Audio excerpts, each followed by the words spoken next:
Sa nakaraan nating video, nang matamaan ang ating bida ng isa sa mga atake, buti na lang na iwasan niya pa ito sa mga huling sandali. Habang hawak ang tali at ang fire arrow staff, tuloy-tuloy pa rin ang pag-atake ng ating bida, parang walang katapusang palitan ng atake. Sa pool na naman, sa kritikal na parte, ang halimaw sambit ng bida ay kulang pa, kailangan pa matamaan ng 3 beses.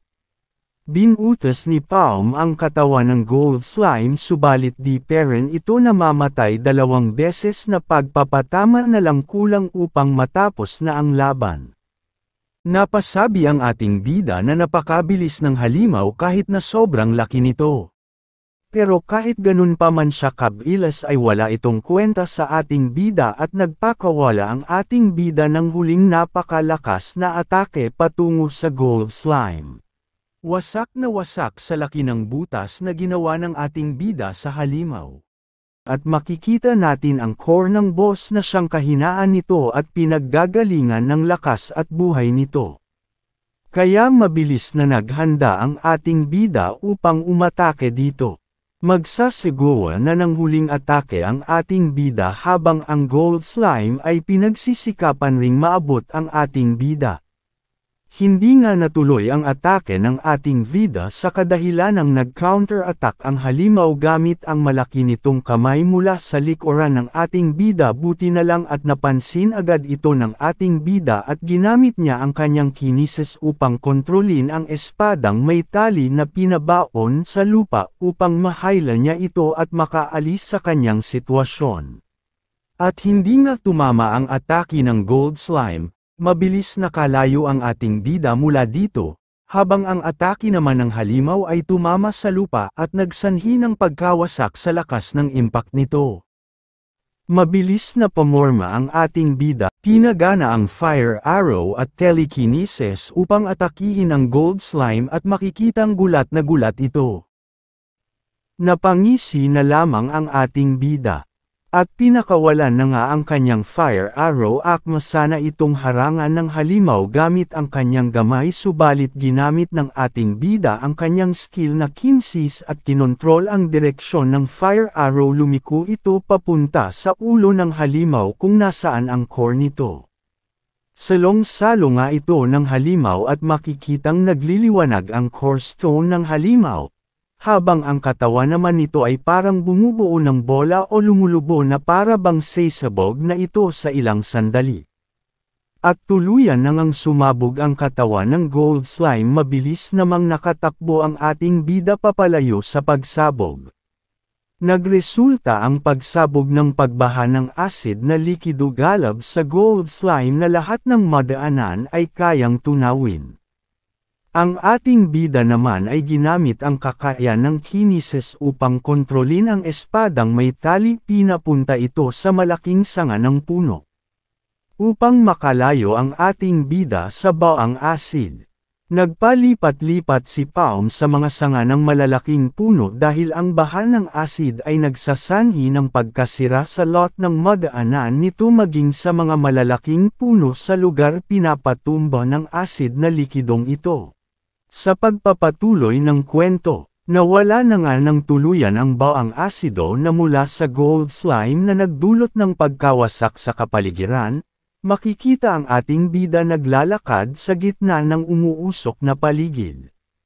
Seryoso nakatingin. Sa nagliliwanag na pulang core ng gold slime, ginamit nito ang kanyang kinesis upang mapalapit sa kanya ang core. At lumipad ang core papunta sa kamay ni Palm. Tinitigan ito ng malapitan ng ating bida.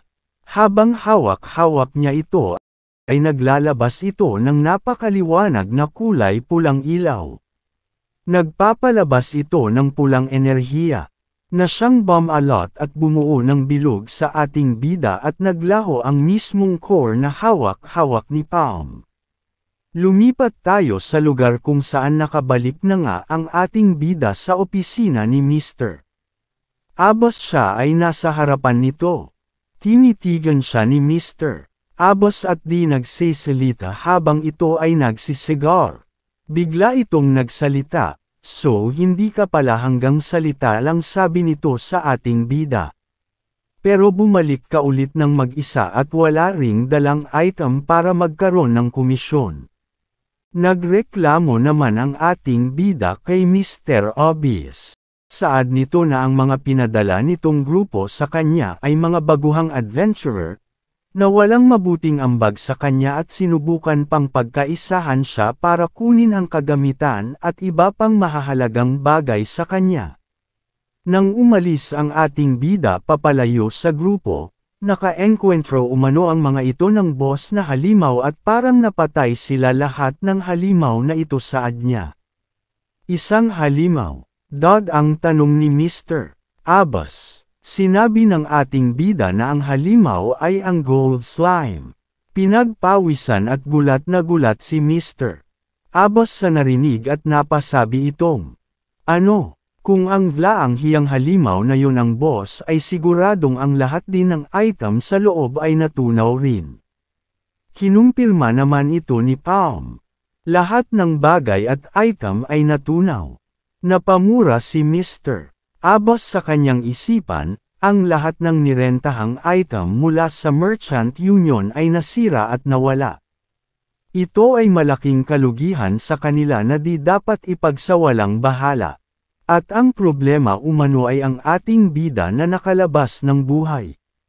May mga batas at patakaran ang gates. Una, ang bilang ng maaring pumasok ay limitado lamang. Ang bilang ng marka ng tao sa haligi ng gate lamang ang makakapasok, at pagkatapos nun, ang agte ay masasarado hanggang ang lahat sa loob na matay na. Ikalawa, may limitadong pasukan base sa antas ng kahirapan at circle na antas. Ang mga antas ng kahirapan ng gates ay malalaman base sa kulay nito, mula sa pula hanggang kalaw-lila. At ang lahat ng may mas mataas na circles kumpara sa antas ng kahirapan ng gate ay hindi makakapasok. Pangatlo, may isang beses na tayen sa kalang na e-raid ang gate. Itong ang napakalaking balakid sa pag-target ng isang gate. At kapag may taong pumasok at nakasurvive, ang gate ay masisira at hindi na maaaring pasukan muli. Kaya hanggang ang mga adventurer na pumasok sa gate ay hindi namatay, walang ibang pagkakataon ang ibang grupo na makapasok dito. Kaya ang gate ay isang nang malaking talo. Sa totoo lang, ang gold slime ay hindi masyadong mahirap para harapin ng mga first circle adventurer. Kaya't halos hindi mo nagawang mabuhay. At gaya ng sabi mo, lahat ng items ay natunaw. Naintindihan kita bakit hindi mo na ibalik ang mga pinapahanap namin sa inyo, saad ni Mr. Abbas. Subalit ano pa man ang rason. Ang katotohanang nabigo ka ay di na mababago, dagdag pa nito. Sumabat naman si Palm at sinabihan si Mr. Abbas na masyado itong nagmamadali, dahil di pa raw tapos ang ating bida sa pagpapaliwanag. Nagulat naman si Mr. Abbas dito at nagtatakang napasabi ng ano. At hinubad ni Palm ang takip sa kanyang braso, nagulat si Mr. Abbas sa kanyang nakikita at di makapaniwala. Pagmamalaking pinakita na nga ni Palm ang ikalawang circle sa kanyang kamay habang nakangiti. At sinabing ang gold slime ay kinain ko. Napanganga at napasigaw si Mr.